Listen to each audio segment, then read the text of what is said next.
All right. So, good morning, everybody. Good morning. Good morning. And on behalf of Global Detroit, welcome to our International Student Pitch Competition. I'm so excited to finally be saying those words in real life. We have been planning this and we have been hard at work for weeks to bring you the quintessential penultimate pitch competition for international students. My name is Ernestine Lyons, and I am one of two program managers for the Global Entrepreneur in Residence program, or Global EIR.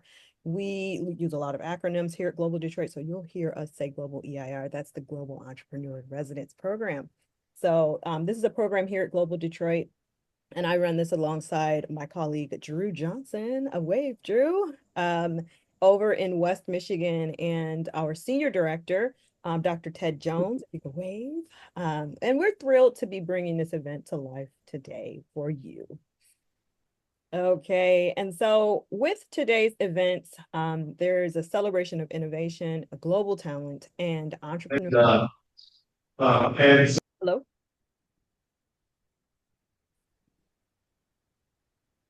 Okay, I'll keep going. I'll keep going. All right, all right.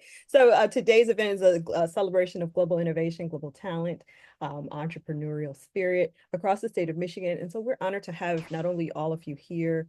Um,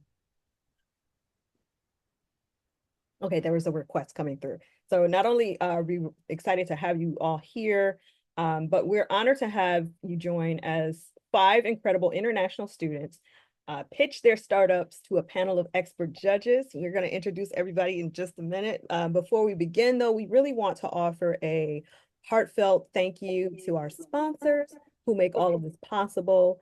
And if you could come, when you come in, make sure you're on mute and change your name in the chat for everybody who's just coming in. Make sure you change your name and mute yourself. Thank you so much.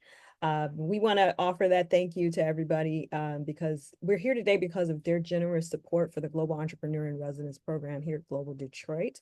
And at the program level, we are especially grateful to the William Davidson Foundation and the Ralph C. Wilson Foundation. So thanks to their commitment, the Global EIR program has helped create over 200 jobs in Michigan for our founders, and they have collectively raised more than $30 million in startup funding. That's our startup founders who are part of the Global EIR program. Our current momentum is also powered by support from the state of Michigan through its appropriation through the Michigan Global Talent Initiative, or MGTI. You may hear us talk about lots of our initials.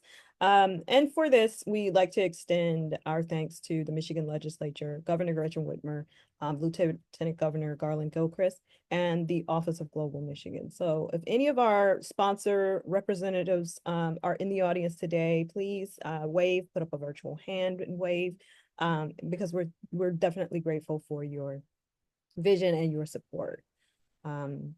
So with that, we're right on time for our judge introductions.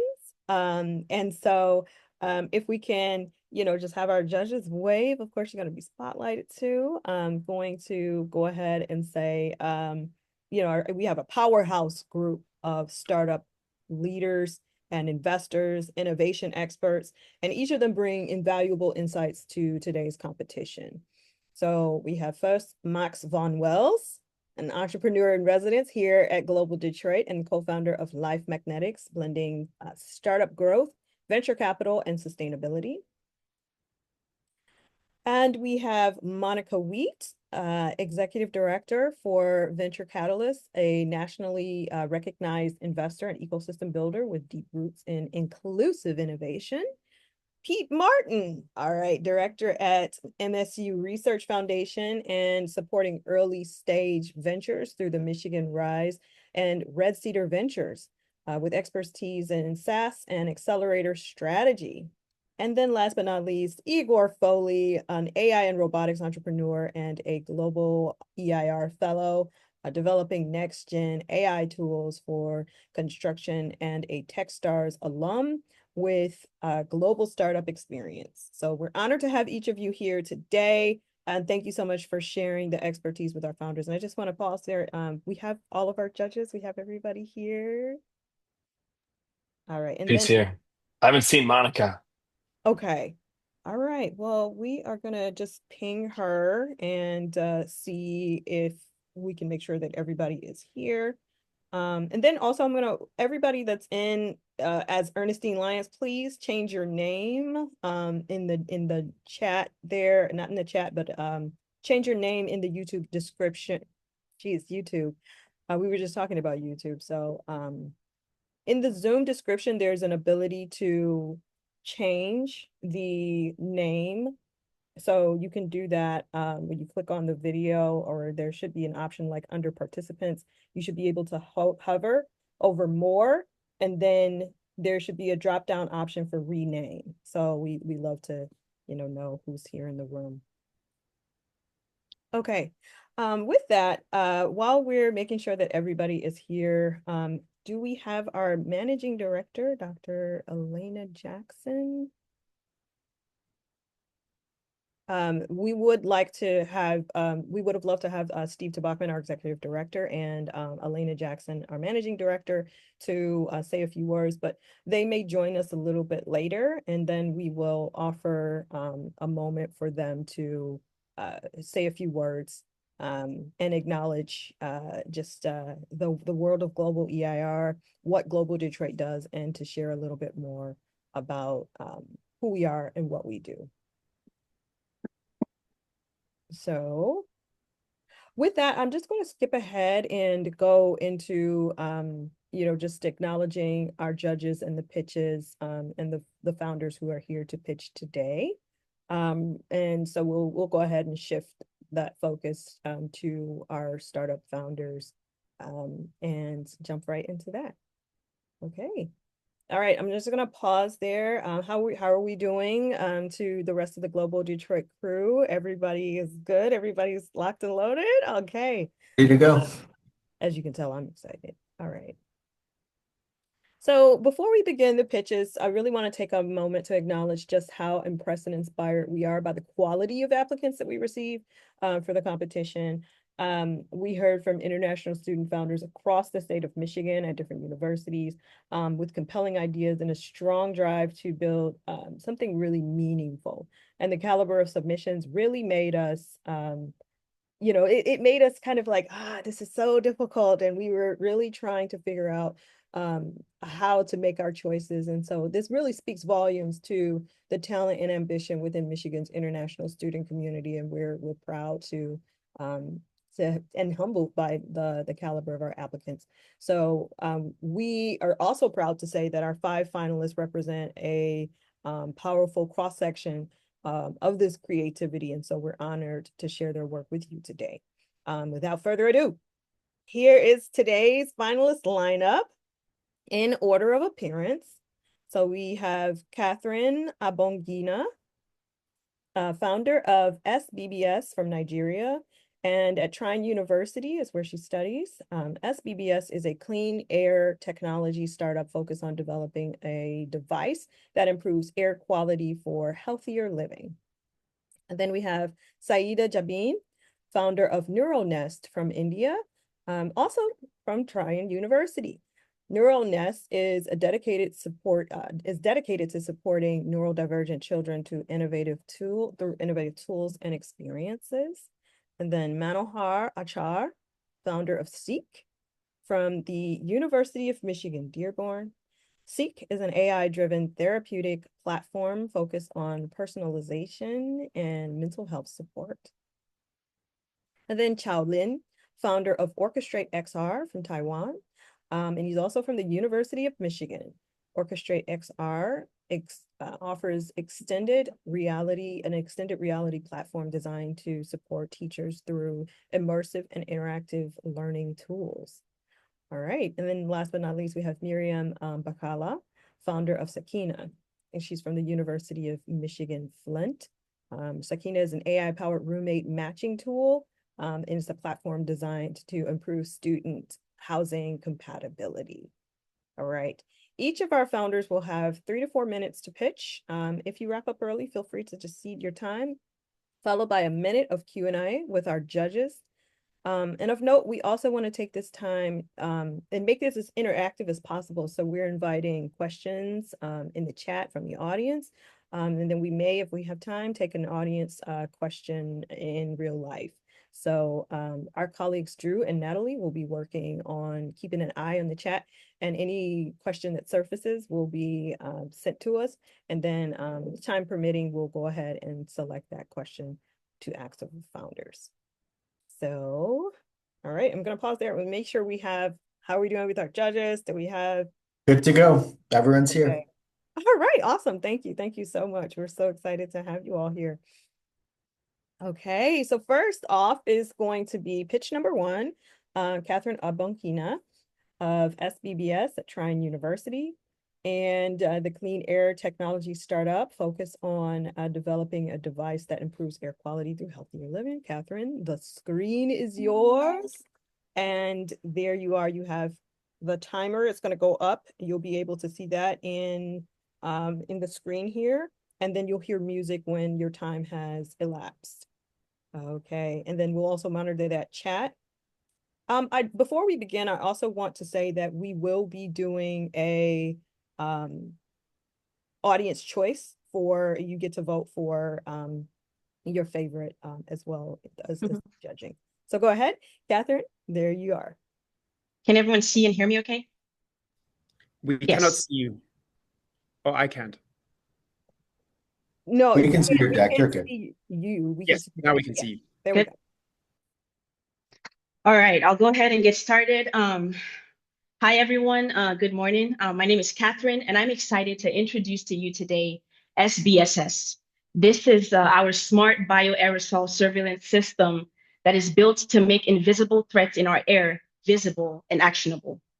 So imagine a young girl in a classroom. She's smiling, ready to learn. The room looks clean. The air it smells fine. But minutes later, she starts wheezing. Her chest tightens. She starts being unable to breathe. It's the air.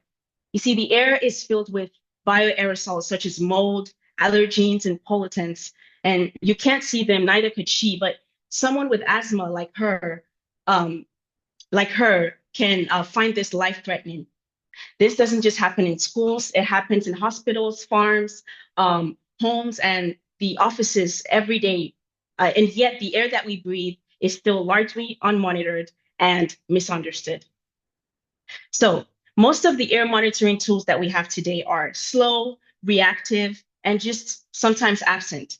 In hospitals, up to 40% of the infections are airborne. On farms, outbreaks like avian flu can wipe out entire flocks, doubling the price of eggs and triggering $1 billion response from the US Department of Agriculture, as we have seen recently.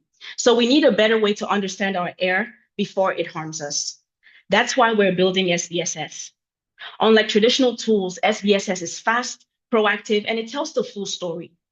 It detects what's in the air using satellite data and LCA life cycle assessment to trace the origin and impacts of these pollutants.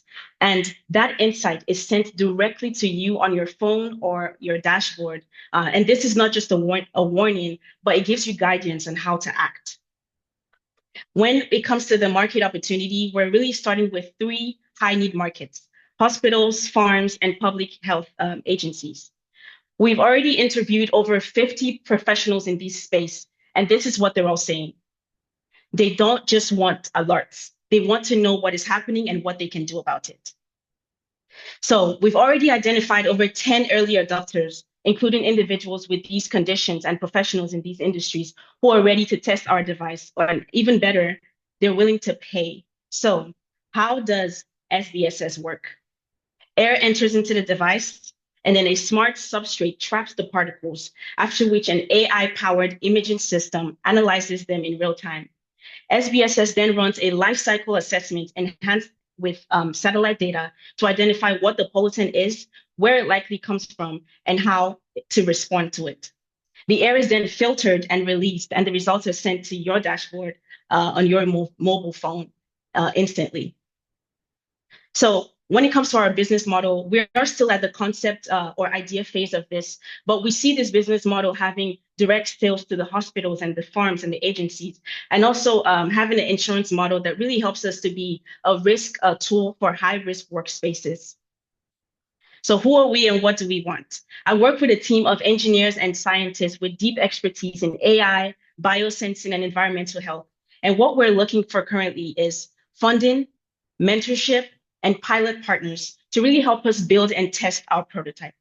And we're willing to do this right here in Michigan because we believe that we can find the infrastructure to help us launch, test, and scale. Let me close by saying this. We're not just building another detection device. We're building understanding, and we're giving people power over the air that they breathe. Because here on the SBSS team, we believe that the air we breathe should never be a mystery. Thank you very much, and I'll go ahead and answer questions. Perfect timing. Thank you. Okay, so we have a few minutes for our judges to ask any questions.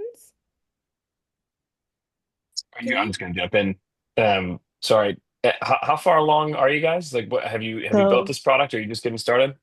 Yeah, so we're still at the concept phase, and we're currently trying to find partnership and just funding to get that prototype out there and test out this technology. Yes. Thank you. And Thank you very much for your pitch. Has the image sensing technology that you mentioned before ever been done before? So like the way I imagine it now is you take photographs at very high resolution and then they are detected.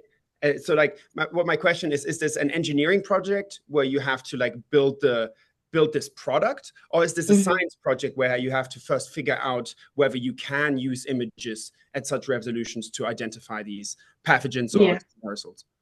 Yeah, I think it's a little bit of both. We have seen some projects that have used this technology, but we haven't seen a lot with the viruses and some of these pathogens. I think some of them have happened with the pollens, but yeah, part of it will be us testing out this technology and then building out the device. Yep. So how high does the resolution have to be? How far do you have to potentially zoom in? Like, what is the size of the viruses that you're looking at? So I'm now trying to think about how much of it is science fiction and how much of it can actually be done with current technology that exists, or do we have to invent new camera resolutions? I know that's something that's really, really out there that we're trying to do, and but we don't think it's impossible. You know, what we're trying to do is detect really, really tiny particles, and we're aware of that. But we're willing to take that risk and see how far we can go to actually make some breakthrough in that industry. And so we think we can do that. Yep. So I'd have more questions on the go-to-market. So you've mentioned a few areas that are interesting. I personally have been working a lot. Or sorry, I would have to turn off my phone here. Oops, sorry. I'll let someone else speak. Hey, Catherine, can you tell us a little bit more about what got you started here? Like, why you're trying to solve this problem? Yeah. I remember talking with my friends and my team members. Actually, just we're thinking about just the air and just some innovations that we could think about. And I remember us saying we have a lot of these air quality devices like air purifiers and air humidifiers. We know they're doing things. I remember I got an air purifier for my car because I used to sneeze a lot whenever I got in the car and I wasn't sure. And so, you know, it just turns on and it looks like it's doing something, but I just wasn't sure exactly what it was doing. What am I allergic to in my car that's this purifier is helping me with? So in that sense, I wanted to know, you know, more details about what this thing is removing, and so I can avoid it in other spaces as well. Yeah. Yeah, it's interesting to think about there are products out there that kind of tell you about the pollutant level in like in your home. I think my parents have one of these things, which is fun to see. Like when you turn on the stove, you can tell that the air quality in your home goes down. So similar vibe to that, but maybe a little bit more detailed, telling you about like, hey, it's this particular virus or something like that. That's fun. Exactly. Cool. I just have to say, I love that picture that said "Made in Michigan." That was really good. Thanks for putting that in there. Thank you. I hope someone would notice that. Yeah. Yeah. Yeah, going back to the go-to-market, I think you had a couple of groupings in there that were very, very interesting. In your earliest conversations, and first of all, it's great that you're already doing customer discovery and talking to people who might use it, because focusing on the problem is the way to go. Right. What have they been telling you? What are the things that they really need from a technology like this? Is it specificity? Is it speed? Is it, if you could delve a little deeper into that? One of the first things that we started hearing from just talking to even people that had that were allergic is that they wanted to be able to have more control in terms of seeing the things that they're allergic to. So it just was this blind gap that, they knew they were allergic to these things, but they needed more visibility and so that they could take more action. So if they were in a particular environment, they wanted to know what was there, even if they knew what they were allergic to. It's just they couldn't see it. And so that was part of what the feedback that we got. And then when it comes to these agencies, we know that this data is going to be really efficient to really understand future health disease outbreaks for some of these agencies. And so we're hoping that we can somehow work in that space with them. But we need to see how that goes with all of the approvals and things like that we'll need to get. Yep. Yeah, very interesting. And pollen are they're also much larger, right, than viruses. Yeah. So I think the current standard for things like viruses are PCR or instruments where you have very high specificity, but you essentially need a lab. Being able to condense that down into something like this is very technically challenging, but also a lot of opportunity. But from my own experience, I know that it's quite difficult sometimes working with the three-letter agencies. They prefer to talk to a Thermo Fisher than to a small startup. However, on the human tech side, a lot of times the go-to-market can be a little simpler. And if the pollen is already bigger, that is great. So I'm glad you're exploring those avenues. Thank you. I just want to real quick. I want to leave a little time for Monica to just have a little questions. But I also wanted to say that Dr. Elena Jackson has joined our call, and she is our managing director here at Global Detroit. And so right after this line of questioning, I want to give her a few moments. I know she has a tight schedule today, just to say a few things about Global EIR. So. We'll go ahead and Monica, and then sorry, Dr. Elena, we'll have you jump right in.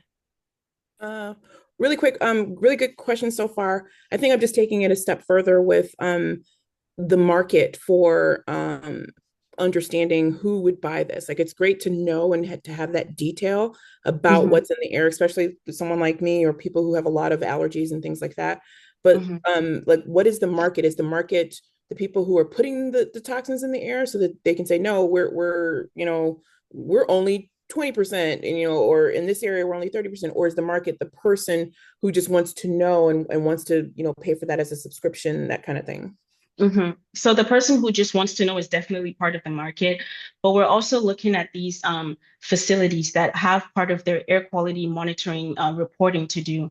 I feel like we think that part of this data is going to be important for them to get more accurate data that they use for those reporting, especially in the agricultural facilities and these healthcare facilities. And so part of what we're going to get started with are these facilities that have the mandated reportings to do, where they can use our data. And then we also think that people who want to use this data for their personal life would actually get a lot of use from it too. Okay. And then quick, would you see that pricing is being competitive to what's in the market right now on the individual side? Not the B2B side I get, but on the individual side, do you see that, the ability to do AI imaging, detection, all of that being something that can be commoditizable for an individual? We believe so. I mean, we definitely need to do more research on that, but we think once we get started on things, especially with the testing and the pilot prototype, we'll really get some more information on that. Yes. Okay. Cool. Awesome. Thank you. I have a quick one last question. First of all, great presentation, great timing. Thank you. My question would be why now? Why haven't it been done before? And why you think right now is the best timing? Because we've been in COVID, so I know some companies been actually interested in solving this problem practically. But now we're past the COVID, people know about the stuff. So do you think it's going to be a good idea to start right now, or it's like the best timing, or people are getting ready to this like curve of growth of such technologies? Yeah, I think this is actually a good time, even though it's after COVID, because I think COVID opened a lot of doors for us to start to really do a lot of research into things that could become potential pandemics, like zoonotic diseases, right? And so I think this is actually a great time. I don't know if there's always a right time, but I think COVID actually opened the door for this to be a right time for us to start putting our foot forward on this. Yes. Are you afraid of big competition? Am I excited for the competition? Afraid of Oh, both, I guess. Like, I guess it's a mix of both. I'm a little nervous, but that's I think some anxiety is good to like push yourself forward sometimes. Absolutely. Okay, so we're gonna pause there. Thank you so much, Catherine. Thank you. And we'll take our spotlight off of our judges and spotlight the beautiful, talented, and illustrious Dr. Elena Jackson. So she is a wonder and a jewel to have here at Global Detroit. And you have the floor, my lady. I need to take you with me everywhere so you can introduce me all of the time. And the first person I'm going to tell is my husband. And he does not introduce me in the same way. And I don't know if that's cause for concern, but I'm glad this is being recorded, because I'm telling him, and I have proof, that Ernestine, who was flawless, called me illustrious. If you don't think that just made my day, you don't know me well enough. Hi, I am Dr. Elena Jackson. I am born and raised in Detroit. This is home. And Detroit prepared me as Detroit tends to do for the rest of the world. So I left from Detroit, of course, going to the best high school in the world, Cass Tech, I'm sure you all know. I left for Pete knows. I left from Detroit and I moved abroad. And I was so surprised to see different ways of doing things that I assumed were foregone conclusions.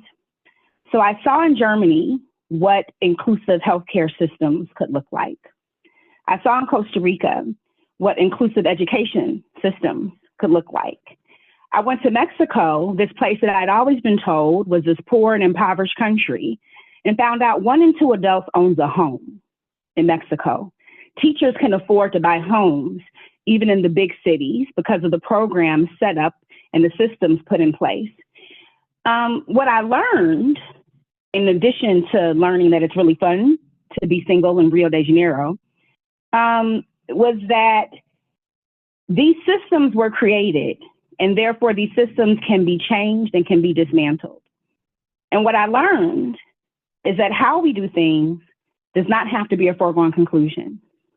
And what I learned is that inclusion is the superior strategy every time. And what I learned and what I absolutely believe, and what brought me back home to Detroit, is that inclusion always wins. And that's why programs like this are so important. We cannot change how we do things. We will not change how we do things if we also don't change the people in our environment. And I don't mean change by moving people out of the way, but by bringing people and creating space for more people, more identities, more ideas. It's hard to imagine a thing you've never seen. Until I learned to speak German, I didn't know that there might be 16 different ways to say the word "the." Until I learned to speak Italian, I didn't know that love could be expressed with so much nuance. It's hard to imagine what you have not seen or experienced. So when I came back to the States, I was determined to come home to Detroit. I was doing this work in other countries with other folks, and I thought I want to do this work at home with my family, friends, and neighbors. People forget that Detroit is a border town. People forget how busy our border is economically.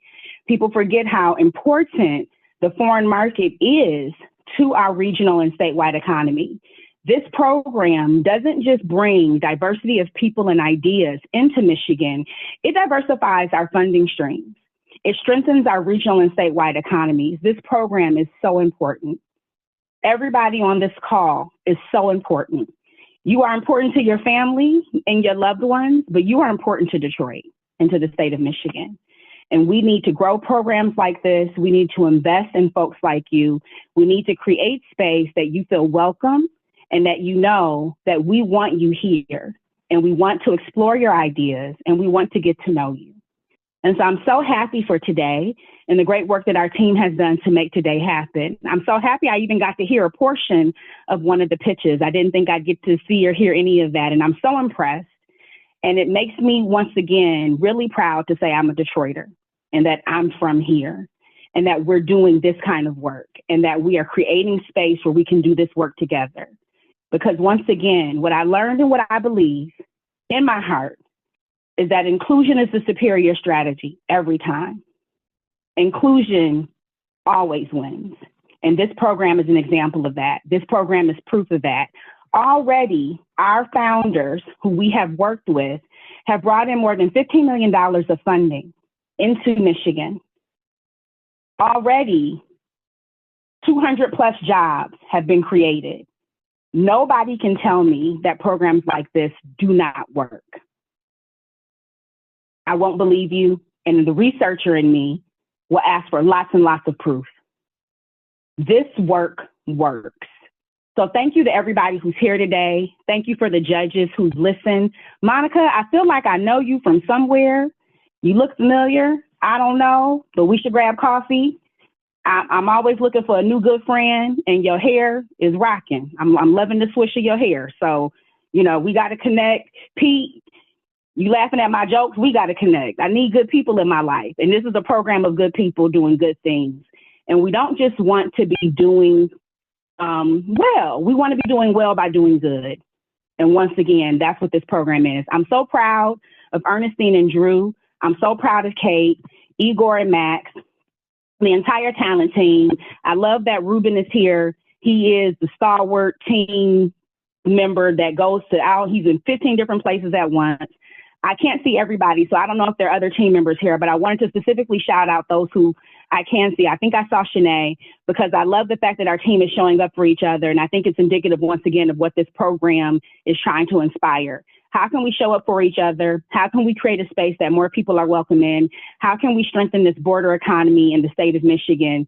How can we show the connection between inclusivity and our economic future? Thank you, thank you, thank you for being here today. I have to run, but I didn't want to not at least show my face and say how proud I am of our team, how proud I am of our work, and why this is so important. So I hope you accept our invitation every time. I hope you tell more people about these programs. I hope you convince other universities to participate. We need to bring more ideas and more folks into Michigan to help us continue this work. So thank you to Ernestine and Drew for giving me some time to say hello. I'm gonna run, but hopefully we all stay connected. And don't forget, Detroit is the best. Just keep, if you remember anything else, you remember Detroit is the best. That sums up everything. So thank you. Have a good afternoon, everybody, and good luck.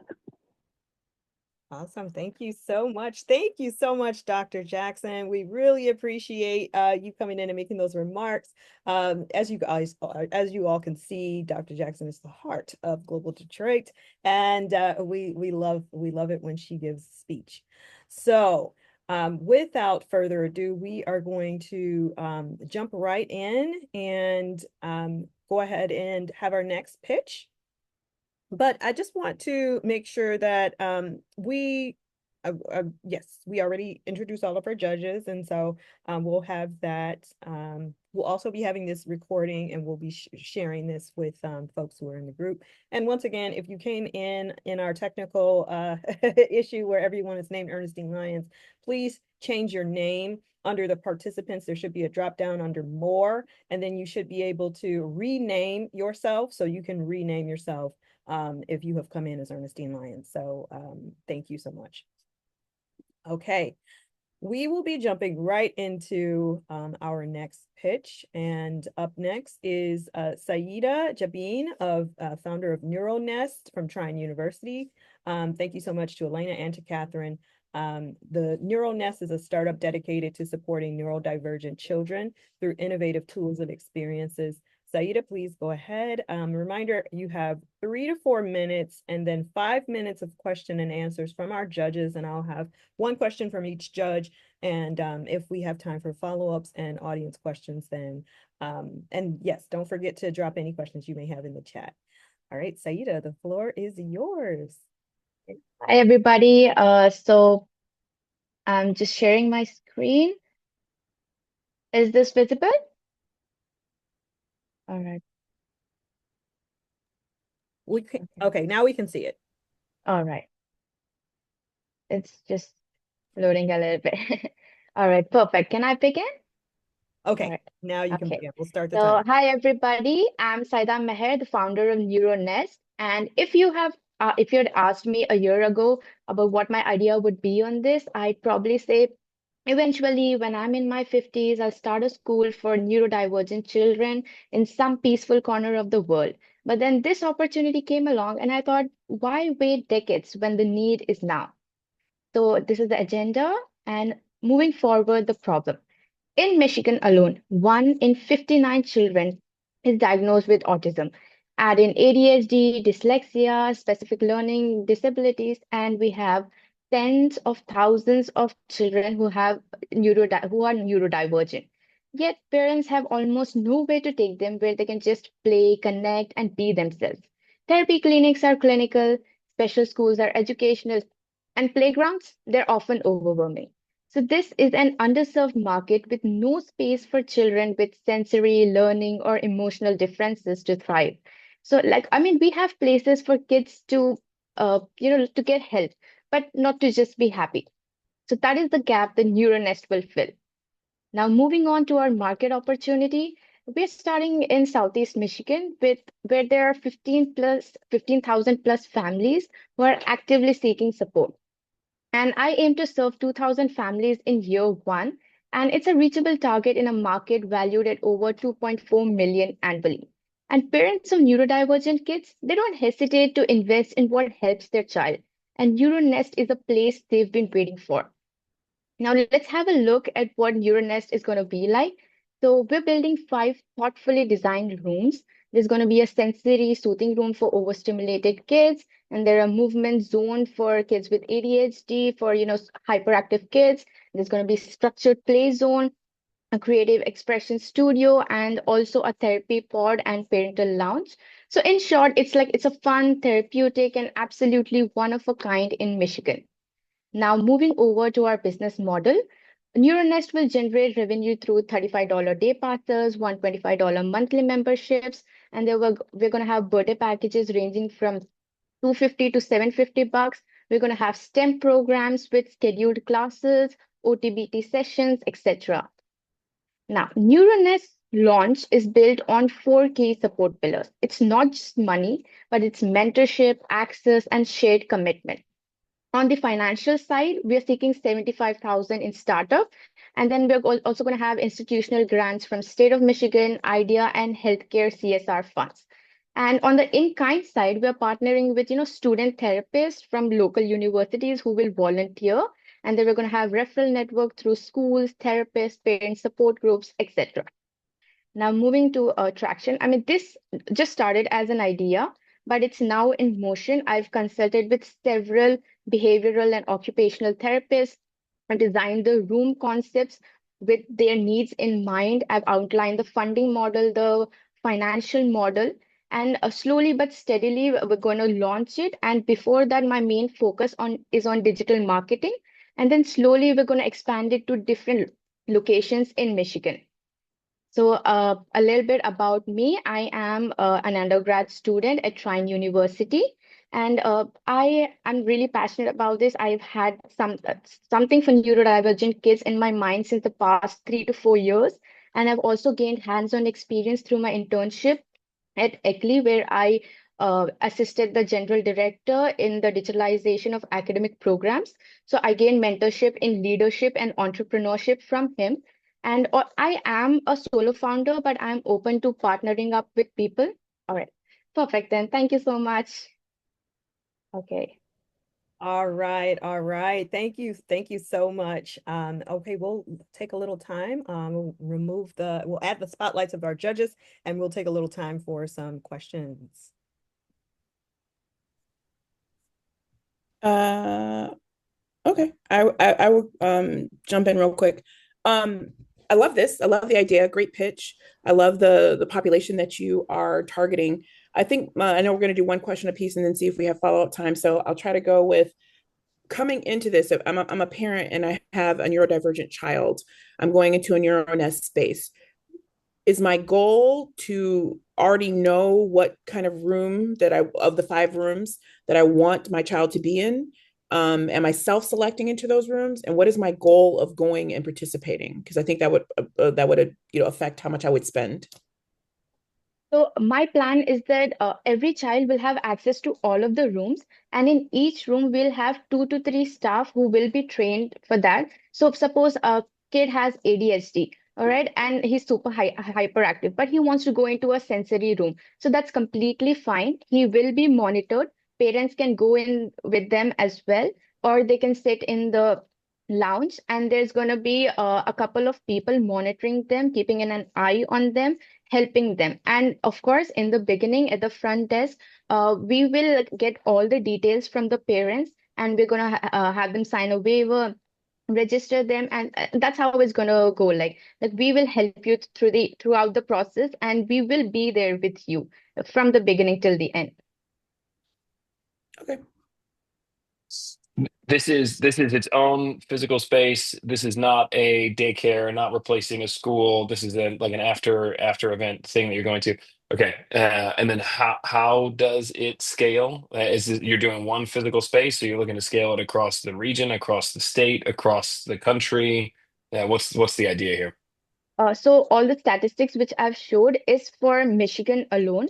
So my plan is to start with a place where there are a lot of therapy clinics around, and there's also, like neurodivergent children around them. So we can start with a place like that, and then slowly scale up in Michigan. And once we are comfortable, there are a few stores, and we're getting in a lot of customers, and we understand what more things are needed, and then slowly we can do a little more research on different states and then expand there as well.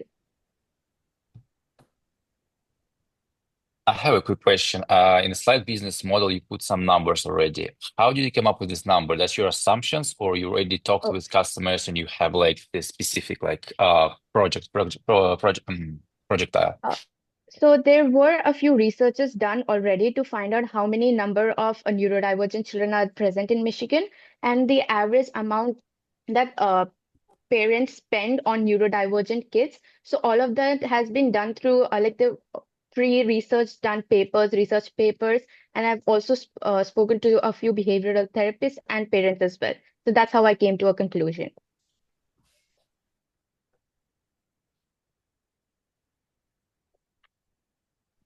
Okay, we have time for one more question.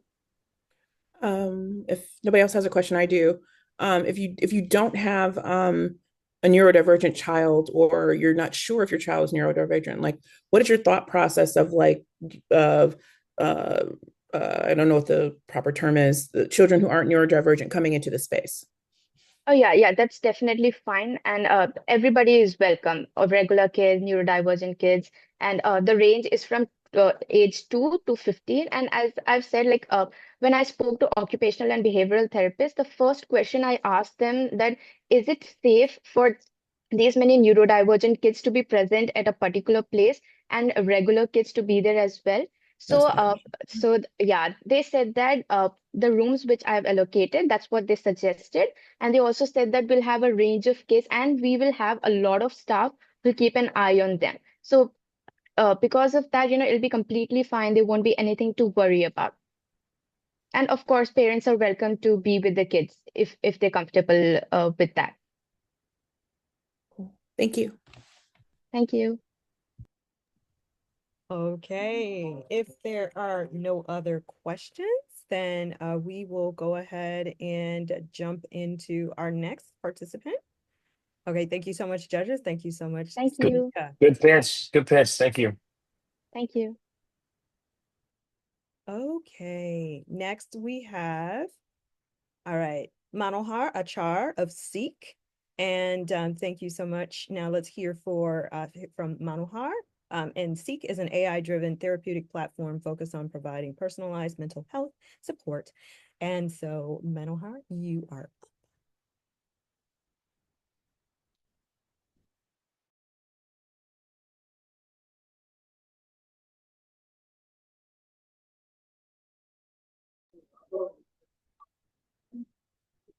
Okay, we can see your slide deck. Perfect. Looks great. Can you all hear me? Yes, we can hear you. Yep. Hello, my name is Manhohar, and I'm currently pursuing a master's degree in human-centered design and engineering in the University of Michigan-Dearborn. So throughout my life journey, I've uh, come to understand deeply how personal, powerful, genuine human connection is, um, especially for mental well-being. Having personally witnessed friends and peers silently battling anxiety and depression, I've been driven to find a meaningful way to address this widespread yet hidden crisis. Um, I want you to imagine a friend, a sibling, or a colleague struggling with a panic attack or anxiety. Imagine them feeling completely isolated, desperate to talk about, afraid they'll be judged or misunderstood. They try traditional apps and therapy services, but often find the solution impersonal, delayed, and overwhelming. Ultimately, they remain trapped, isolated, and feeling more alone than ever. This scenario isn't rare. It's alarmingly common. In fact, millions worldwide suffer from anxiety, depression, and panic disorders. They rarely seek support because of stigma, judgment, or simply not feeling understood. Traditional mental health platforms often lack immediacy, genuine empathy, and personal connection.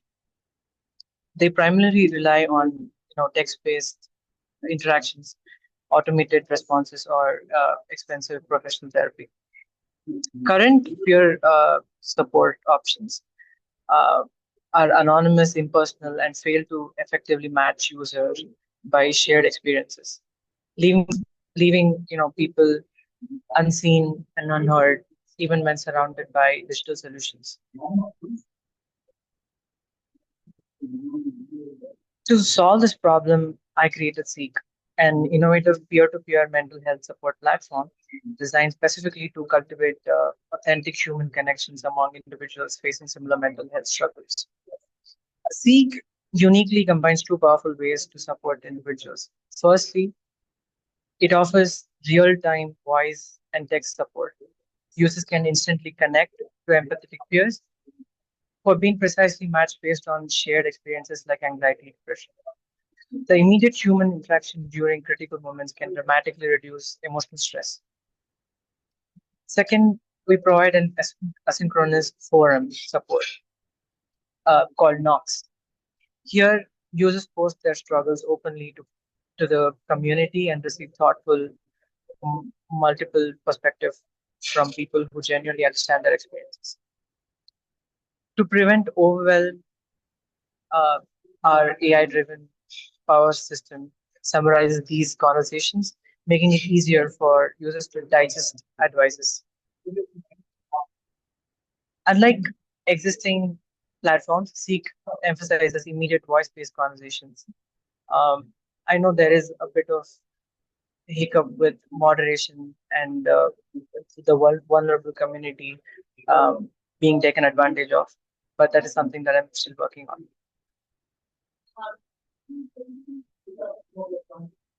So this is the business model.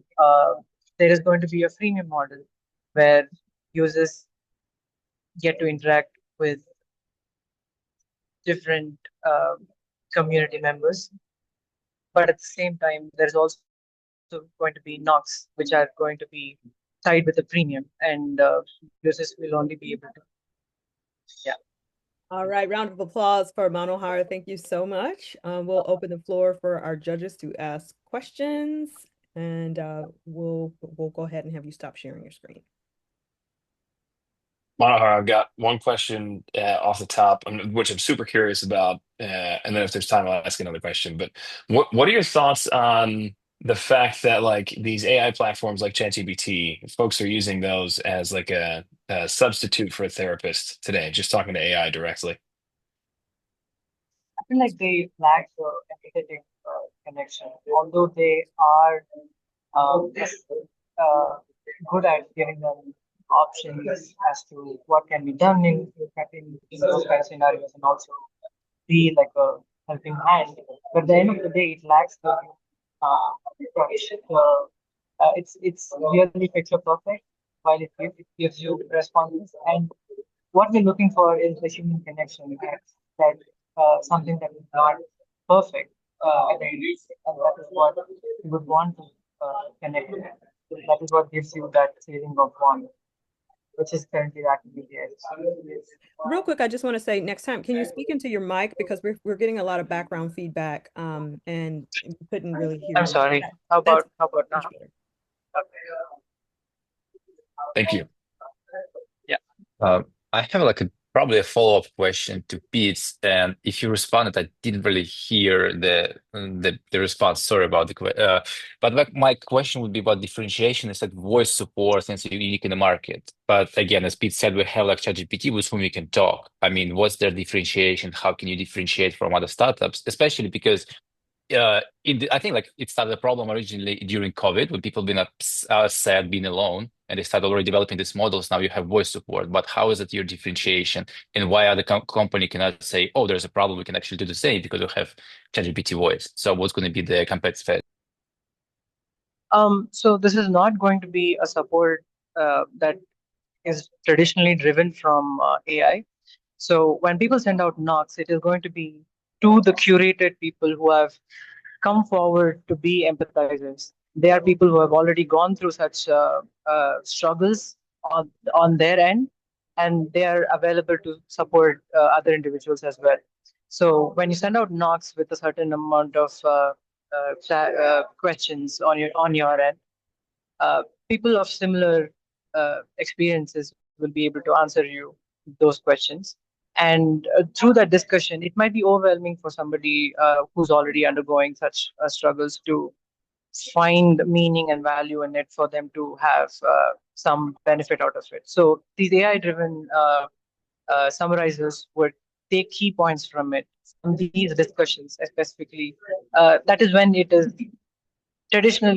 originally driven by human beings, and AI is just a partner that is helping bridge the gap between multiple human beings who have gone through that, and so that bridging that human connection. Yeah, Manhohar, I think this idea is great, especially in a time in which our social circles are getting much smaller. You know, there's less friends. People have many times less friends than they even did in the 80s or 90s, and we don't see that trend stopping. And I think there's a gap here between talking to a therapist who's a professional who will tell you all the right things to do, and ChatGPT, which is quite impersonal. Having this kind of like ability for someone to give you an authentic story in which they can share your pain in some way, I think can be extremely powerful. But as with so many networks, it becomes a lot of times quite difficult to get over this hurdle of the network effect. So I wanted to ask a quick question about the go-to-market strategy. How do you get the first 100, 2,000 people onto this platform in order for them to share their story and also empathize?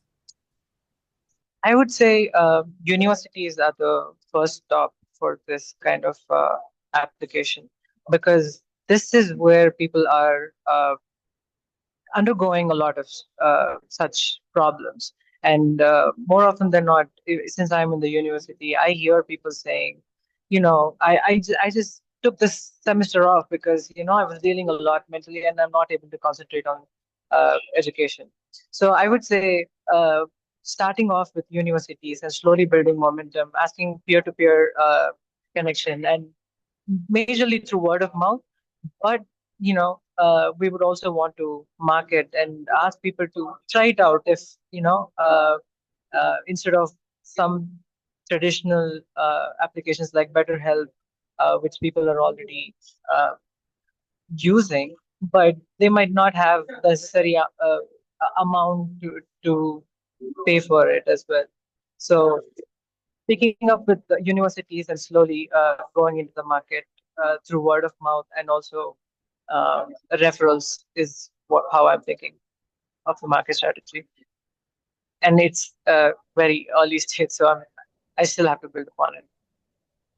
So we have a quick question coming from the audience. Well, we have two really. Natalie asks, what safety measures do you have in place to protect users who may be in crisis or experiencing extreme depression or, feelings of self-harm and severe mental health challenges? So firstly, this will be clearly mentioned in the introduction of the application on the onboarding, saying that it is not a substitute for professional help, but this is going to be like meeting people out just to have that conversation, to have somebody who's going to be empathetic, because more often than not, it is that human connection that will ultimately elevate your personal struggles. And having that as the main selling point, and also having, we many platforms already have built solutions for moderation, so we can implement such moderation to moderate communication, or blocking out certain words that is going to be triggering or taking advantage of kind of situation. And also the user will have complete control to cut off um, uh, empathizers whenever they need to. Okay, one more question we have here. It's from Sayeda. Is there an AI powered, there is an AI powered phone call coach for mental well-being similar to your model. It's called the Claire app. And she said they've seen the ads on Instagram. How are you going to compete with that particular app or other apps on the market? So the way this app is going to be set up is just like you going to a cafe and just having a conversation with somebody. This is going to be something that is going to be in your pocket, and that is going to give the same effect, but being at the comfort of your home, because people undergoing such struggles wouldn't want to be able to put themselves in vulnerable situations and have those conversations. So it gives you that anonymity, and at the same time put you in the world, while you can still have conversation with real human beings with real feelings, to be able to, for them to be able to empathize with you. I think that is the major selling point. So on the homepage, if you just hit seek, the app is going to seek for you similar people who have undergone struggles, and you have an option to select nearby or anywhere in the world. And based on the previously entered information from you about what you are going through, and if it matches with the profile of an empathizer as well, it will connect with it'll give options as to these are the people, and this is how many people the empathizers have already helped, and this is the kind of person they are. If you want to connect with them over voice or chat, you can. So I think that is how it is going to be different. Okay, thank you so much for the questions. Round of applause for Manhohar. And now we were going to move right along to Lin, founder of Orchestrate XR, formerly Mixel, an extended reality platform designed to support educators through immersive and interactive learning tools. Ooh, sounds exciting. Chow, the floor is yours. And reminder, you have 3 to 4 minutes to pitch, and then we have 5 minutes of question and answers from our judges, and if we have time, from the audience. Okay, so can you guys see my screen now? Cool. Thank you. Good morning. Thanks you for being here. My name is Chow. I'm team lead of Orchestrate XR, a platform designed to empower educators to create and manage immersive learning experiences with ease. We have seen the power of extended realities. Besides the high interest from students and educators, the research have shown that it can improve memory retentions and then makes learnings up to 2.3 times more effective than traditional method. But despite all these potentials, XR is still underused in school. Why? That's why we go out and interview over 20 educators, and here this is what we found. Most XR apps are pre-built, subject-specific, and offer little flexibilities. And before sessions, teachers spend hours testing app, writing instructions, just to make sure the experience go well. But once the headsets go on, the experiences become a black box. Teachers lose control. To better understand how we can design a solution that really works in the real world constraints, we interview more teachers who are already using this technology in schools. And this is what we come up. What if we can make designing and running XR lesson feel as easy as using Google Slide? With our platforms, we provide ready-to-use spatial lesson templates that are easy to customize. With a field clip, the lesson is done. And during the session, teacher can annotate in 3D space, guide the students through the concepts, and track engagement in real time.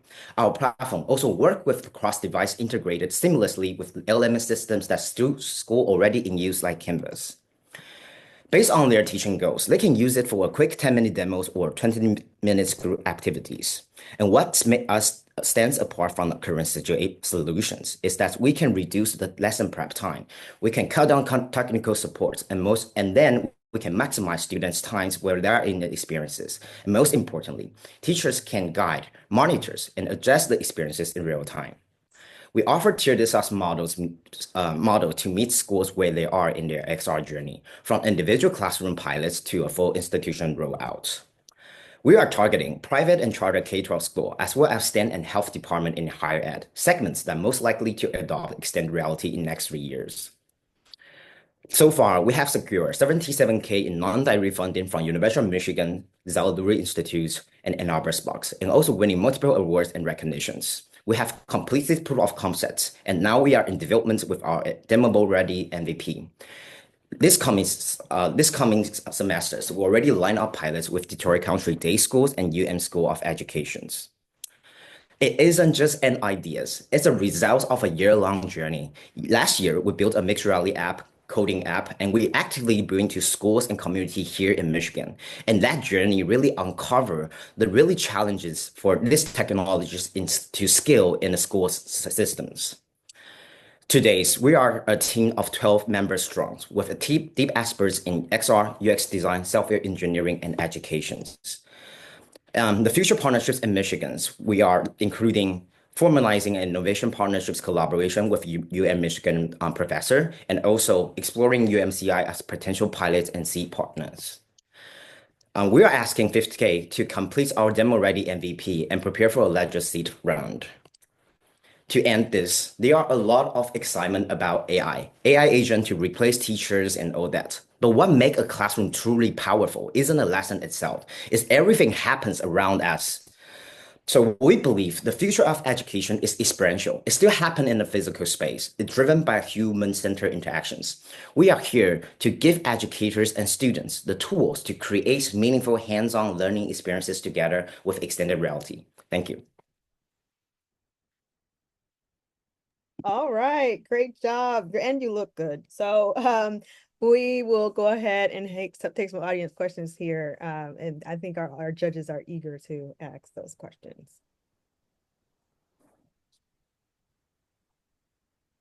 Can you talk a little bit more? First off, as she mentioned, really good job. Love what you're doing. I'm all for all things in the space that innovates on the classroom experience. Can you talk a little bit more about how you're differentiating yourself? I know a ton of folks who are doing things in the XR and AR space are already affiliated with textbooks and already affiliated with existing software and things in classrooms. Can you talk a little bit more how you differentiate from that ability to onboard versus your ability, which is separate and raw? Okay, so a lot of XR apps that are pre-built. So what current flow it is, teachers, they evaluate the app and they go through everything to make sure, okay, which parts actually work in their current timelines and lessons. But then if they found out that there are some parts isn't aligned with they actually teach, they couldn't change it because there are no developers or 3D artists. And after I interviewed with a lot of educators, what I found, even a teacher are teaching exactly the same lesson, the exact same concept, different teacher give different example. The way they teach is different because their audience is different. when I talk to those professors or teachers already using XR app, the response is very aligned. They hope they can do some tweaking, not just like really constraints by the publishers or the software developers. And just to follow, I know it's the same question, but one question is, but it's the same question. How is the tweaking comparing to the ease of onboarding something that's already attached to a textbook is what my question is. Like, where is the need for the educators? Is the need for the ability to tweak, does that outlay things that come with already lesson plans and things that are already aligned? Because a lot of those textbooks, a lot of existing software has AR and XR capabilities. That's what I'm saying. How are they comparing? Okay, cool. Because yesterday I just talking to Karen. She teaches anatomy at Detroit County Day Schools. I asked her, okay, you already have the content provider giving you all these slides. What else you are doing to enhance students' learning? And she says, Chow, right now students' attention span is so small. The way to engage them is really like give them a real life experiences, a case study. And she will go on to TED or Science Magazine to find a real life story to align that. And think about this. As a publisher, you cannot do this for all the lessons plans. And most importantly, what Achar XR is different. It's like we not only allow them to use these templates and customize the way what they want. When they present, they can annotate in space. They can compare things in real times. They can save those teachings process in the clouds, and students can revisit again when they are studying alone. So yes, I think not just onboarding, but also we are taking care of the full learning experiences from teachings, reviewing, assessment. So I'm super interested in the orchestration of this. Like, can you tell me about how a teacher monitors multiple students that are using this platform at the same time to kind of ensure that they're having a good experience? Yes. So how this Orchestra XR actually works is when they present the XR experiences on their websites. We also have a portals. It showcases the activity of the headsets. So we know because with the headsets we have the eye movement and hand movement. So for example, right now I have a 5 table with a team activities, right? And sometimes they are students, they just don't engage. They just sit there. But then from the monitor, I can see headset number 2 and 5. There are no interactions going on. I immediately know team 2. I need to go there and ask, hey, how's it going? Is everything going fine? And are you guys engaging, or is there something I need to help? Cool. So I can see this being a lot of fun. My mom was a teacher. Oh, introduce me because I like talking to a teacher. Is she teaching STEM or social studies? She's retired. She was a language teacher, Spanish and French. But still, I like to talking to teacher. And that's why Pete's so brilliant. Any other questions from our judges? Can we quickly walk through so imagine you meet some teachers and they say, oh, we want to actually implement this thing. How does the whole process of implementation goes? Sort of. Yeah, because the time constraint, I couldn't walk you through. I actually have a full stack for that. So just be concise. We were able to integrate it with the LLM assistant they are using, which is like Canvas, because they already have API. And then they can easily create like a slide, just like they're gonna create in Google Slide. Okay, so they go in, they select the templates. I search biology cell, okay, and then they will find a template that is really based on already some published contents. And they can go through all this slide and see, okay, which part I need to add interactions, or I need to add individual quizzes activities, or maybe, and then they can search whatever model they want with our libraries that's already connected with outside libraries, customize the way they want it. And then during the sessions, there is their computers on the side, and then they have their headsets, and they say, okay, for my biology cell lectures, I want to have a 10-minute demo because students always have a hard time understanding the 3D structure of the cell things and how things are reacting in different conditions. So they put on the headsets. There are 2-way. We have 2 projection-based and also the full-on headset, which all the students are together using headsets. Because some school cannot adopt headsets like 15 headsets at a time. So we can attack the market with the first projection-based with projectors or smart TV. So I launched the experiences. And I can start clicking through the slide, which is like changing my scenes with different 3D contents. I can play the animations, I can play the sound, I can ask questions, interact with the students in real time. And after the sessions, if they were team activity was individual assessments from my Canva assistant, I can see how the engagement scores, how they answer the individual assessments quizzes in the end of the sessions or the whole lessons. Well, Pete, I would let you take the last question if you want the last question. I saw you were thinking. I'll take it. Yes, Yeah, I'll go. take it. Can you mentioned something about licensing IP from the University of Michigan? Can you just tell us what IP that is, or what is that critical to what you're building?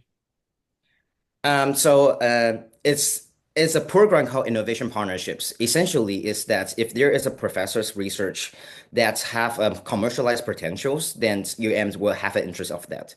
And we have a very good connections with the professors we are talking about. He already evaluates the products we are working, and we found out actually in 2018 and 2019 he started to look into the space and really figure out what a technology that can be support. But at the time, he's looking at the creator side instead of the general public, like people who are not really tech savvy, like a prototyping tools.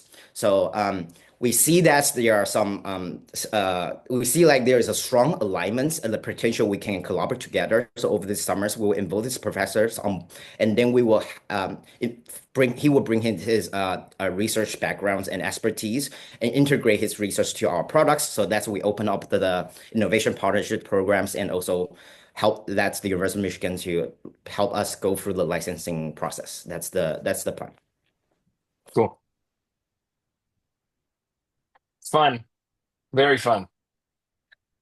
Awesome. Do we have another second for a question from me? No. Next, go ahead and who said no? Oh my gosh. Next, go ahead and ask your question, and then we'll just... Yeah, just very quickly. How much of that type of content, when you say it's like plug and play, and I can like find stuff online and I can put it in my slides, how much of that content is already out there? Because I would see if like a textbook already has all that content, but that's their proprietary stuff. So that's their advantage, their edges. They have already like a content course, but you don't need that content. You want to plug and play.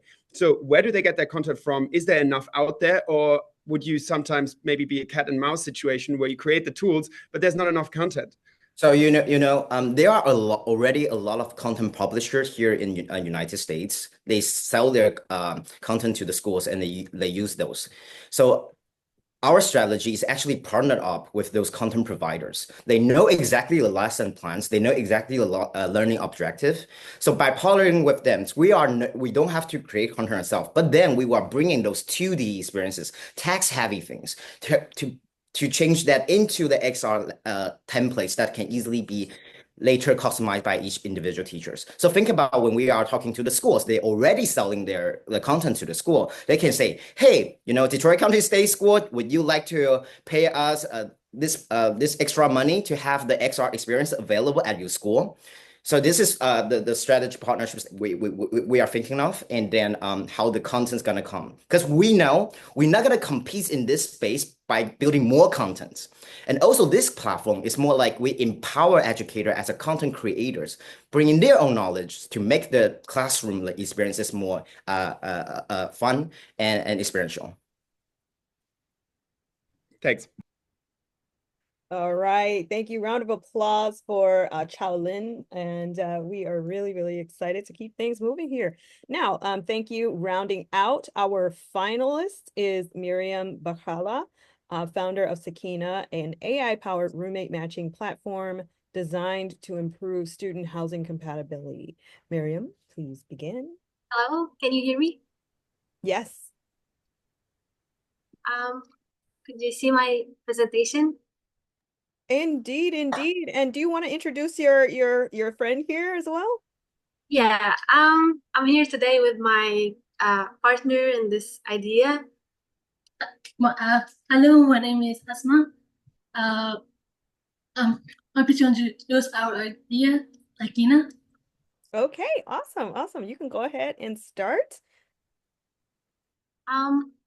Welcome. Today we'll be presenting our idea, Sakina. Moving to a new city or campus is full of opportunities. But it also comes with challenges when you share your space with strangers, small issues like cleaning, loud music at odd hours, unplanned guest visits, miscommunication, and the challenges of splitting bills can quickly escalate into constant conflicts. To put it into perspective, studies show that 43% of students starting college have moved away from home. Internationally, the numbers are even more striking. Last academic year, over 1.1 million international students were studying in US. Right now, roommates use spreadsheets, chats, or notes, tools that simply don't solve the problem. Popular apps like Roomie, Roomster, or Spare Room offer basic matching but don't tackle everyday challenges. Sakina Score is our roommate compatibility system.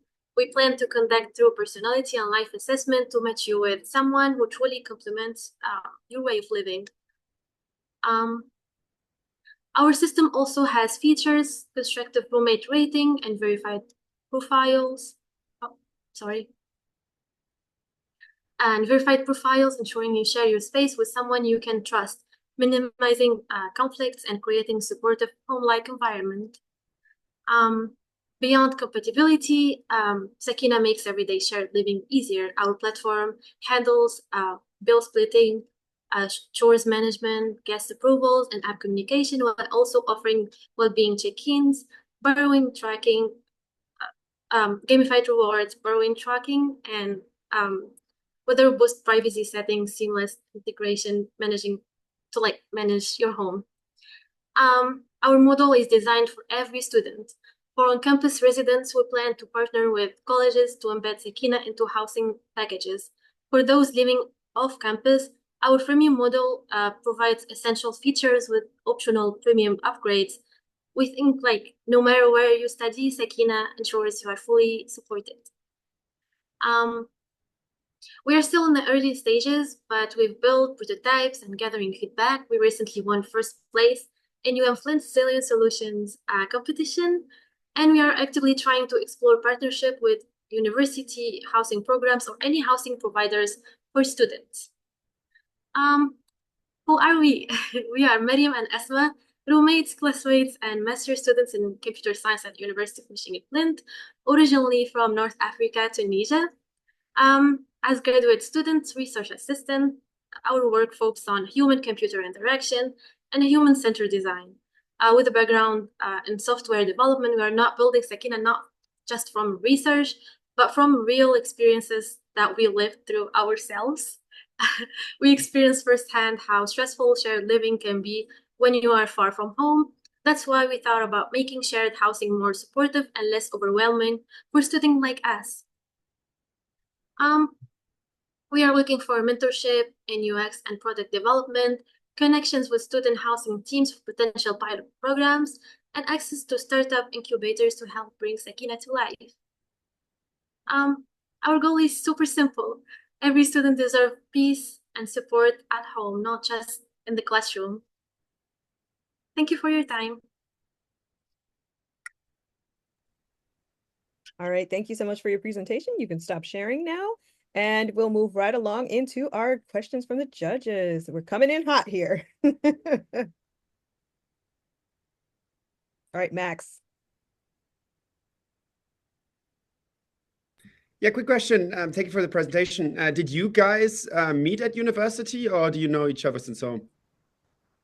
We know each other since we were friends since we were students in Tunisia. Do you think that most people actually meet each other before and then move in with their friends, or do you think it's a lot of people? I, as a non-American, I've never had that situation with the dorms, so I'm just wondering how many people move together with people that they already know, and how big might the market be for finding people that are essentially strangers? Usually we move in with strangers. Especially going internationally. I don't think you can find the same person that you know in the same state in the same school. So it's always randoms. And it's hard to communicate with someone you've never talked to So we felt like you don't have to know them. You don't actually, if you don't feel like talking to someone who you don't know, here's an app where you can share everything that you want to say to that roommate. Yeah. Have you looked at competitors that are out there? Like looking at sites at like roomies.com or something like that, where people are trying to say, here's the type of person that I am. I like to cook, blah, blah, blah. Like that kind of stuff. Yeah, they have like basic roommate matching like tools, but like we want to go further where like we want to match with roommates, and then we want to like split bills, have like like visitor management, like a lot of things that can happen every day. We Yeah, don't just okay. stop it. It's not roomies, because roomies is more finding a roommate. This is more managing your relationship while you have a roommate, like chores, etc. Have you looked at Skylight? This like home organization tool. It's for families, right? But it feels like that. It gives me that kind of vibe where it's like you can have the whole list of all the things that everybody needs to do. That's fun. Yeah, but like we are targeting mainly students where the app can be managed or moderated by the housing providers, like school housing and yeah. And, Fun. Okay. And how do you think, like, what do you think your go-to-market strategy would be to capture some of those schools as clients? Like what's your like thought process on like what's the benefit to them to manage housing relationships? Like what's their benefit there? Like the matching I could see, but I think you guys are heavier on the managing their lifestyle once they're in the matched. So like what's the benefit to them from a business model standpoint? Um, I think like most of people in dorms are randoms, and like a lot of problems can happen sometimes between them, and like the school always trying to like solve that. And like I feel like this app can make it super easier for them, and they don't need to like go in contact and try to solve the problem in person, where like they can be matched and manage that on a daily basis. it's also, yes, it's something like we've seen people struggling in dorms and going to the administration and say, hey, I need to change my room. Can you find me another roommate? This roommate is not, I can't live with this guy. And having a management system for those matters will make these problems less happening, more or less. Got it. Okay. Okay, we actually do have one question from the audience here, from Wisdom. Even with the algorithm, how would you ensure good behavior? People claim one thing when they're looking for a roomie, but then behave differently after they've moved in together. So actually there is weekly reviews from the other roommates where they can vote, and like if someone is giving like a harsh review to the other one, they can vote and like try to like remove it or keep it for not having like bias. But yeah, like you can review and vote and like give how many stars out of 5 about your roommate for like cleaning, noise, like management, like a lot of chores. Yeah. So it's like Uber, but for roommates. Yeah. I like that because so many more people are now like living by themselves, or because cities are getting so expensive for much longer periods of time, people don't have their own place, and it's sometimes difficult to choose the roommate. And this is like, okay, we have verifiable evidence that I'm clean. I'm not just saying that I'm clean. I've been guilty myself about lying about I don't make noise in the morning or in the evening. So like there can be reviews or like an exit poll, and then I can say, well, hold on here, either landlord or fellow roommates, this is how I actually behave, and this is I like that. Yeah, I like that. Rate my professor. Awesome. All right. All right. Well, thank you so much, Miriam, and thank you so much for Sakina. All right. we will be moving right along into a audience poll. And so, Natalie, we will have you go ahead and introduce what we're Will doing. we break out now? Yes. So what we're going to do is we're going to have our judges break out, and we're going to have an intermission. So if you need a bio break, want to grab some coffee, we're going to launch a poll. And then we are also going to have you vote in that poll for your fan favorite. And then the judges are going to be moved into a deliberation room. And then we'll have all of the votes tabulated. So we also want to say a huge round of applause to all 5 of our finalists. Your work is exceptional. So everybody, come on, let's give them a round of applause here. And then we love to hear how passionate you all were about, your ideas. And, so you all definitely brought your A game. You came dressed to impress, and you all, nailed it out of the park. So we really want to, say that this has been great to see how much energy goes into building a company, especially when you're juggling your academic commitments as well.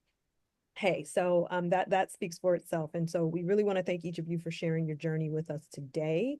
The competition is tough because you're all doing incredible things. So here is the poll. We're going to go ahead and launch that. And we'll go ahead and wait. We're going to leave it up there for a while for everybody. Everybody who's a part of this gets a chance to vote. So please choose your, people's choice and fan favorite. Who did you like the most? And the descriptions are there as well. So we're going to transition into intermission, and I'm going to move the judges to their deliberation room. Okay. And you can enjoy DJ Drew. DJ Drew. Yeah, Drew Johnson on the turntables. Okay, breakout rooms.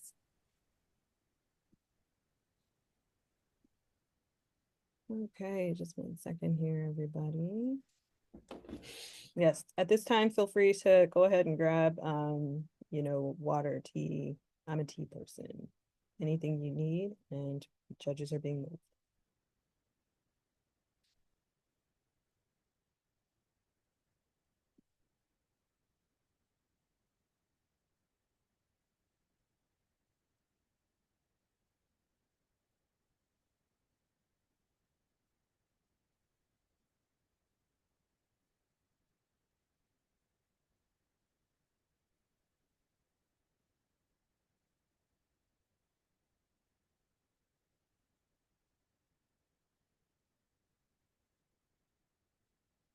All right, do we have the judges? Judges, are you now in the room?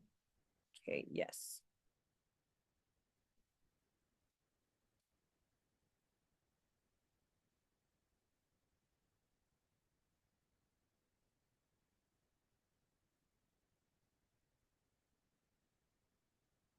Okay, from here, what I'm going to do is share with everyone during this time, like we're going to invite you all to just take a moment. But we also want to share a global EIR spotlight video featuring our very own Drew Johnson, who is doing the global EIR work on the west side of Michigan, which gives you a look inside of the mission and the real world impact of the Global Entrepreneur in Residence program.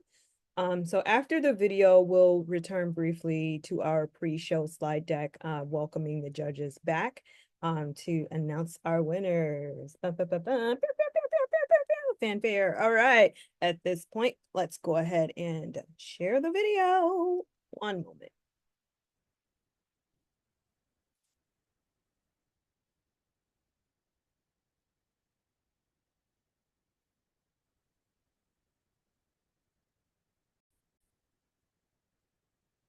I just want to ask if you can all hear it. I just want to make sure.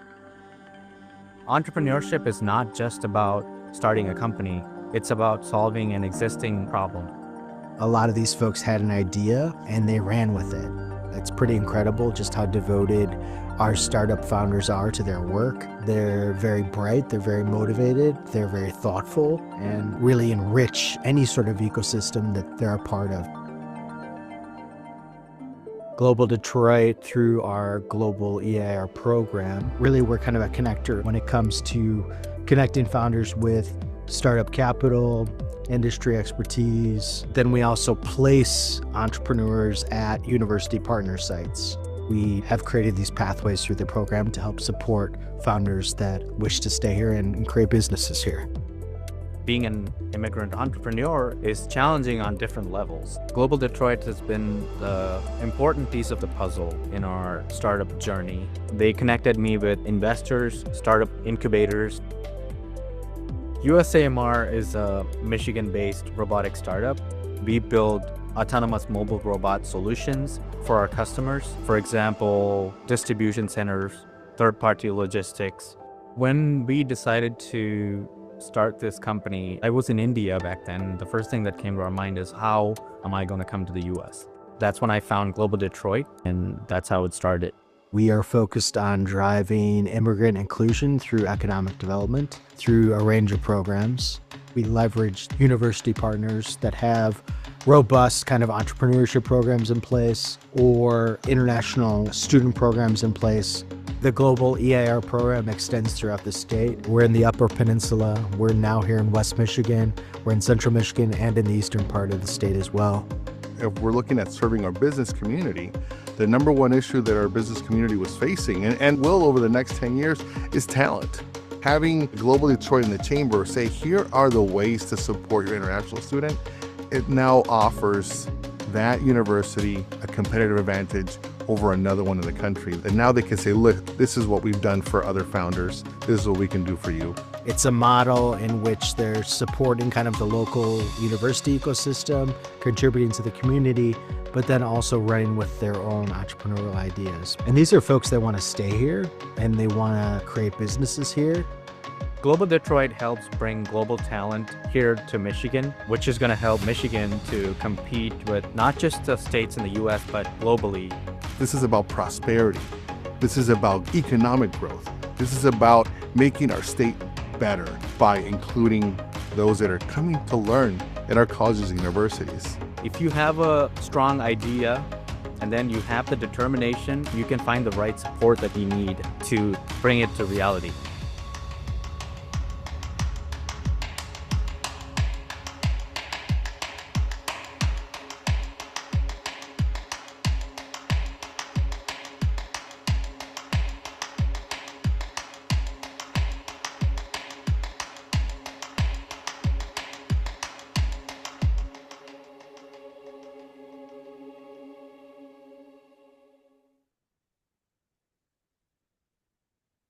All right. I just love that video.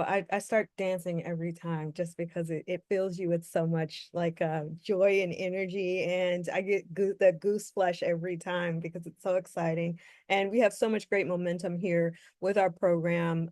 It has matured and we are, just a well-oiled machine that, folks from around the world find us and they are super excited about what we're doing. And they apply to the program. And so we have, unique talent bringing great jobs and great motivation and momentum and innovation to Michigan here. So we're really, really excited to share that video that we filmed all over Michigan. And so, yeah, we really hope that you enjoyed that. Okay, so in just a few moments, Drew and Natalie, do you think we should take a little bit more time to let the judges deliberate? How about we take about 5 minutes and then we'll welcome everybody back.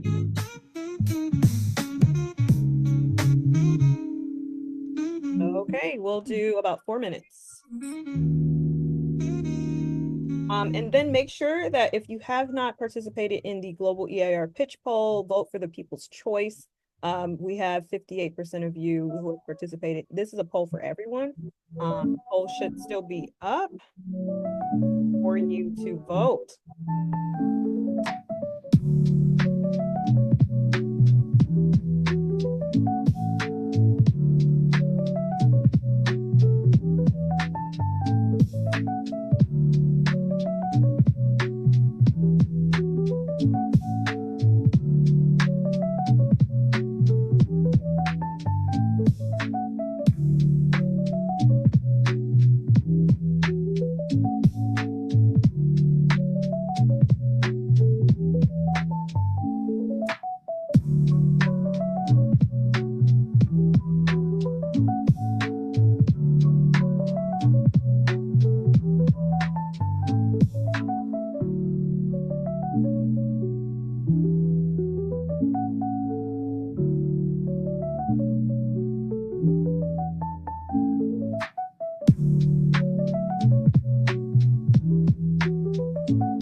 we are ready to rumble.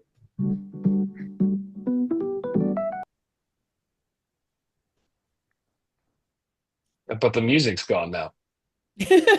We like the music. Music keeps us good. Dramatic music right now. All right, all right. Okay, so happy to see that our judges are back. They've got smiles. They sound like they're in good moods. Happy, elevated voices that are full of excitement. So we may have our winner. All right, with that, I'm going to end the poll and we'll share the results after we have tabulated all of the information here on who all has been selected and all of the decisions have now been made. And I'm going to end the poll. Okay.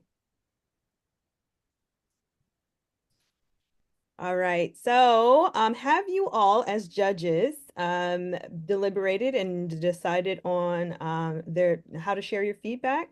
So a member of our judging panel will now offer insight and reflection on who stood out and most about the pitches today. So you all can share individually, or if you want to delegate a spokesperson. I want to hear from everybody. Let's go. Let's just hear. Let's open it up for talking. So thank you for this. This has been really, really great. Loved all the pitches. It's great for me to be in this space and to see such amazing work and all the ways that people are applying innovation to markets and trying to solve problems for customers. So thank you guys for bringing your A game today. We were excited to deliberate. So we are going to start with our runner-up. And so this team, we loved what they were doing. We think that for them in particular, the science behind what they're doing and the innovation behind what they're doing is exciting. We know it's a moonshot, to borrow from Max. We know it's a moonshot, but we think that where it is exciting enough and that it has earned the runner-up status. And that team is SBSS. So we say congratulations. Thank you very much. I appreciate that. The main feedback we would give is like, again, I think there's a lot of good intel in the innovation, but be very thoughtful about your approach to the market and market sizing, and be thoughtful about what you do with the dashboard and like where that dashboard might be viable, either on the B2B side or the B2C side, where B2B might likely be a better fit, but keep going and keep pushing, and congratulations. And then secondly, the one that everyone has been waiting for. The first place team, we were just super impressed with their overall polish. We were impressed with their traction, with the time that they put into solving the problem, researching, getting feedback on both sides of their market, which also has a B2B and a B2C side as well. And this team is Orchestrate XR.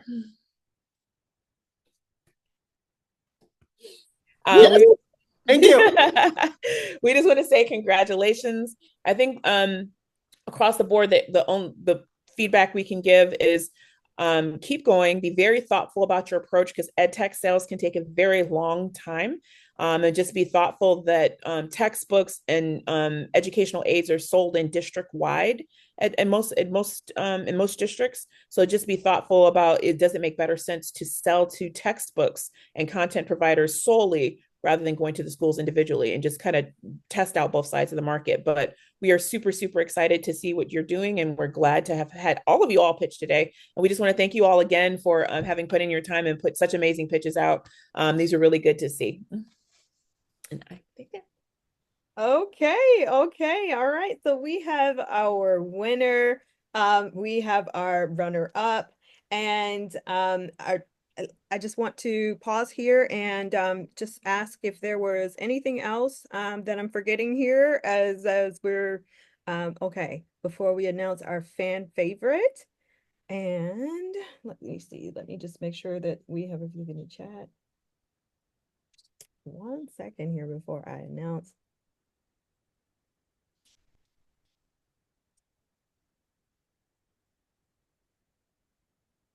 Okay, so the votes are tabulated, and our fan favorite is also Orchestrate XR. So they have won the People's Choice Award as well. So thank you so much. Thank you, everyone. Thank you. Good job. Thank you so much to our awardees, and truly congratulations to everyone of our finalists. Thank you so much for building something meaningful, and we can't wait to share where your ventures go next. And so as we close today's event, we really want to thank you so much to our incredible sponsors and our partners who made this all possible. We want to thank, folks like Fakuri Law. We want to thank Tamina Watson for attending. We want to thank the William Davidson Foundation, the Ralph C. Wilson Foundation, the state of Michigan, including Governor Gretchen Whitmer, Lieutenant Governor Garland Gilchrist, the legislature in the Office of Global Michigan, Corey Global Immigration, and Bamboo Detroit, who has generously offered one of our prizes. And then our other prizes, our mastermind sessions with our esteemed panel of folks who are members of our advisory board and who have been participants in everything that we do here in Global Detroit. So if today's event inspired you, or you're interested in learning more about Global EIR and Global Detroit, that's the Global Entrepreneur in Residence program, we encourage you to reach out directly to our team. That's myself, Drew, and then Max and Igor, who are entrepreneurs in residence here. They'd love to connect with you as well. So thank you again for joining us, and congratulations to all of today's founders. You will love some music, and then we get to see you next time. So let's bring everybody onto the screens, and thank you so much for everybody being here. And this was a great event, I just have to say. Thank you, everyone. Thanks, everybody. Thank you all. Thank you. All right, great. Now music. Woo! Woo-hoo, Celebration music. Thank you, everybody. All right, I'm also going to say dance party. If you're here, we're celebrating. Thank you so much to Pete Martin, to Monica Wheat for being our judges. Thank you so much for all of our participants and for everybody doing a great job. This is our inaugural International Student Pitch Competition, and we hope to replicate these efforts again for students and startup founders alike. And thank you so much for just really being here and giving your all. So more to come from Global Detroit. We really wanted to introduce folks to who we are and what we do. And so we're looking for the next big idea to come here from around the world and to support that talent and keep it here. Judges, do you have anything to say? Any words of wisdom, parting advice?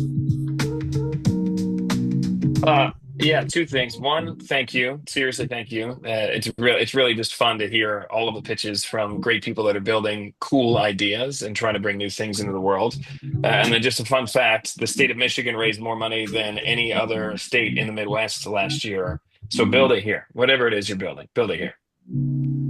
That should be on a t-shirt. Build it here. It should be. There we go. It should be. Okay. Any other words of wisdom, parting advice from our judges? Our judges are so impressive. So thank you so much for. I would just add really quickly and say this is amazing work that you guys are doing. And even if your immediate thought isn't like, how is this monetized? Understand that the best idea that's helping the best people can't survive if you don't have a sustainable infrastructure. So just be thoughtful about those things as you're putting these ideas and these solutions to market, and they will help you build whatever you're building. Even if profit isn't your first thought process, you still have to have foundation and sustainability. And you guys have got some great ideas here and some great businesses in place. So I'm looking forward to seeing them keep moving. Okay, thank you to all of our Global Detroit staff for coming. And looks like Max has a hot mic. What's your parting word of Oh no, I just wanted to say bye and wave. Okay, very great. Well, Thank you. Bye, everybody. Thank you. Bye, everyone. Bye, everyone.